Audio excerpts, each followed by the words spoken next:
Oh la remontada d'enfoiré. Waouh. Imagine t'es mené 2-0 à la 81e minute.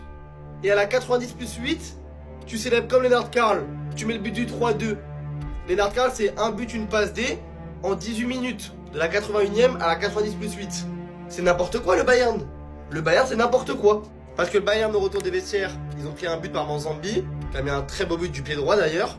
Ensuite, sur un corner cafouillage bizarre, Höller, il a donné l'avantage à Fribourg à la 70e minute de jeu.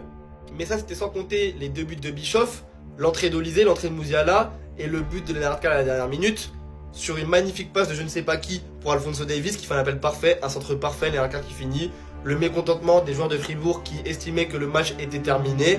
Mais voilà, comme d'hab, le Bayern, trop méchant, trop fort. Et je suis pressé, je suis hype du match face au Real. Et j'attends la vidéo de The Black Bavarois qui va devoir faire les éloges de Lennart Karl après l'avoir tant critiqué. Et allez voir son résumé parce qu'il sera sûrement plus perspicace que moi sur le match du Bayern. Mais en tout cas, ils ont réussi à vraiment me hype pour le Bayern Real de cette semaine en Ligue des Champions. Mais les gars, vous croyez quoi? Il avait tout prévu, il savait déjà le scénario du match, c'était sûr. Non, en vrai, plus sérieusement, les gars, quel match, waouh! Les gars, la première mi-temps, j'étais malade toute la semaine là, mais je crois que là, la première mi-temps, c'était pire que la maladie, les gars, c'était une purge. Seconde mi-temps, on arrive, on prend un pétard, là, la puissance de la frappe, c'était la meilleure voiture à GMK, tellement ça allait vite. Là, je vois Olysée rentrer, je vois Musiala rentrer, je me dis, en vrai, les gars, c'est rattrapable, un 0 tranquille. Non, trompé. 2004-2014, 2-0, 70e. Là, attends, quoi?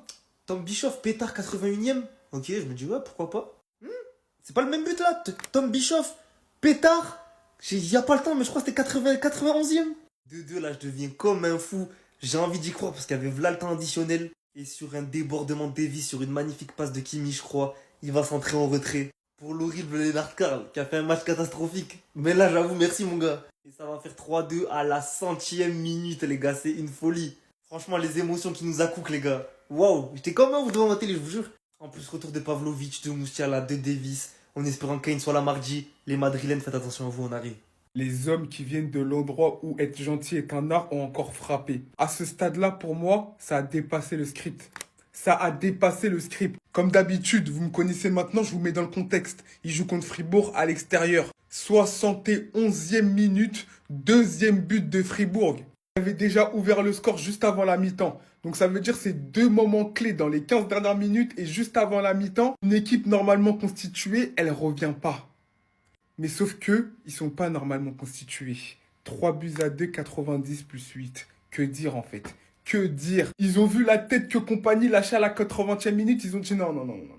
On peut pas rentrer au vestiaire avec ce score, c'est pas possible! Donc un 2005 est sorti de son chapeau. Tom Bischoff, 82e minute, frappe à l'extérieur de la surface, 2-1. C'est pas fini. Bis repetita, dans le temps additionnel 90 plus 1, il refrappe à l'extérieur de la surface, doublé.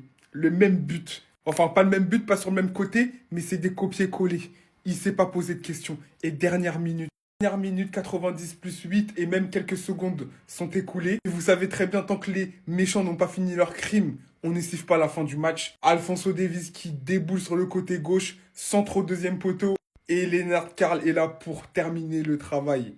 Mais en fait, c'est trop. J'ai snappé, hein. D'ailleurs, venez sur Snap, Basket Foot, voilà. Je me suis dit, ah, ils savent perdre, eux.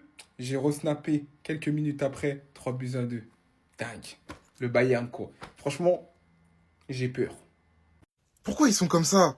Pourquoi ils sont comme ça? En fait, ce que le Bayern vient de faire à Fribourg, ça devrait être interdit. Parce que le faire une fois, vas-y, pourquoi pas. Mais deux fois, au match aller, ils avaient été prévenus. 2-0 pour Fribourg, le Bayern a réussi à remporter le match 6-2. Là, on se dit, vas-y, c'est pas un truc qui va arriver souvent. Mais aujourd'hui, ils ont fait la même chose. Et en plus de ça, ils ont rajouté une difficulté en plus. Parce qu'à la 80e minute de jeu, il y avait 2-0 pour Fribourg.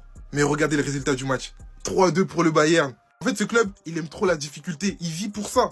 Parce qu'avec le sale match qu'ils nous ont proposé, ils attendaient seulement que Fribourg marque pour ensuite aller refaire la même chose qu'au match aller. Et moi, pendant tout le match, je le sentais. Hein. Dès que je les ai vus marquer un but, je me suis dit non, les gars, pas encore. Pas encore une fois. Les joueurs de Fribourg, ils s'étaient dit enfin, c'est bon, pour une fois, on va le faire. Parce que l'autre fois, ils devaient tenir tout le match. Ils menaient 2-0 à la 17e, c'était compliqué de tenir. Mais là, à la 80e, il y avait 2-0 pour eux.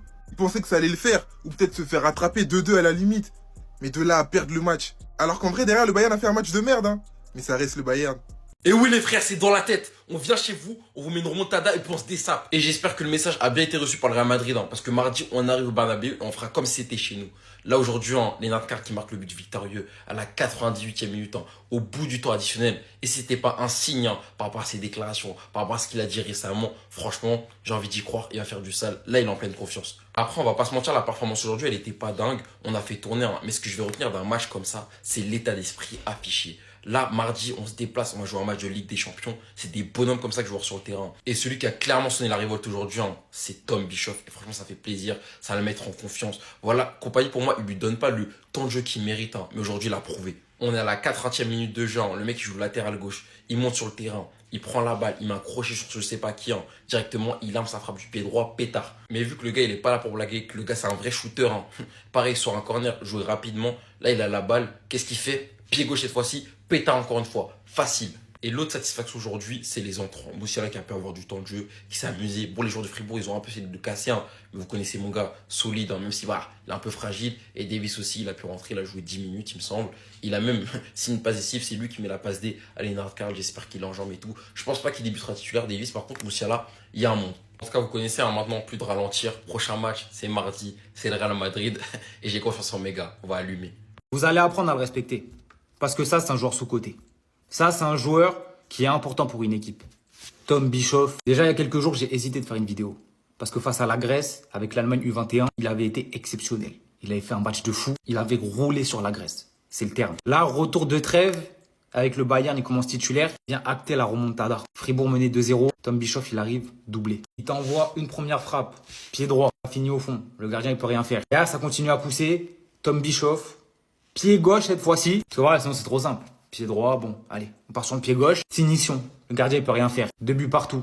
Derrière, le Bayern va même réussir à gagner le match grâce à Lennart Kern. Et vraiment, Tom Bischoff, forcément, c'est pas le joueur qui prend le plus de lumière dans cette équipe. Parce que bon, quand t'as des Michael Olise, quand t'as des Harry Kane, quand t'as des Joshua Kimmich et j'en passe, c'est compliqué. Les joueurs comme Tom Bischoff, c'est ceux qui ne prennent pas la lumière, mais c'est ceux qui sont trop importants. Parce que Tom Bischoff, c'est un milieu de terrain à la base. Ce gars est trop polyvalent. Il peut même jouer latéral, latéral droit, latéral gauche. Tu le fais jouer au milieu de terrain. Ce gars est sous-coté.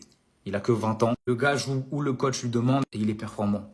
Il fait ses matchs. Et là, il t'envoie même des buts. Pied droit, pied gauche, tire de loin. On s'en fout.